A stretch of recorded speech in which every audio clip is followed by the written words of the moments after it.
Right, so I'm testing a couple of things out today, folks. I'm testing out this fire pit. Oh, I nearly fell off my chair. Too many beers. Testing out this fire pit. It comes in this nice little bag, so it's quite dinky. So we'll be giving that a little bit of a whirl later on when it gets a bit cooler. Homemade fire lighters. They smell beautiful. The smell of petrol. Well, that took quite easy, didn't it? It's pretty neat that, because it's really stable. You've got all Airflow. It, so it's gonna. good airflow, yeah. Yeah. Yeah, that's a good point, that. Yeah, when I looked at them, to me it made sense. The only thing I couldn't see was whether you could actually cook on it. So I just thought, well, there's only one way to find out.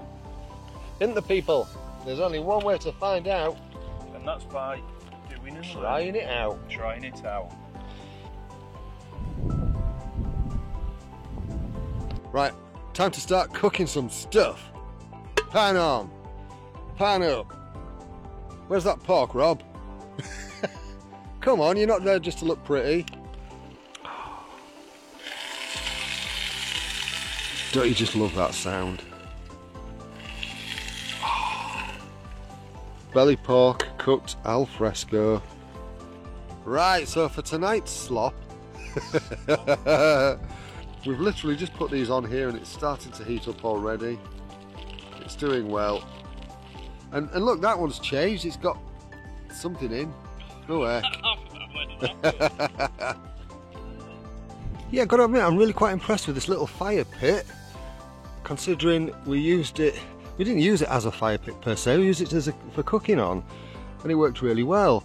What I did do, as you can see underneath here, is I'll just move it out of the way, is I put a bit of a silicone sheet down just to see make sure it didn't damage the grass. And actually, when you look at it, there's not much falling through. There's actually some fat from the cooking, but not much ash has fallen through it. It's predominantly captured in there, so we just need to dig a little hole and bury that.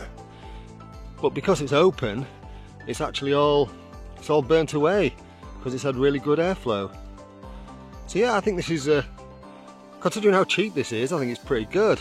I'll put a link in the description if you're interested. You can have a look, because this was actually even one of the cheaper models out of these cheap models.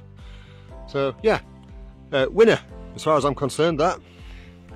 If you've liked this little field review, please give the video a thumbs up. If you don't like it, give it a thumbs down. If you like what I'm doing, please subscribe to the channel.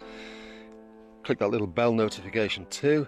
It costs you nothing. It just means when you open up YouTube, you get a notification to say that I've uploaded another video. Hope you're all well. Thank you so much for watching. Cheerio.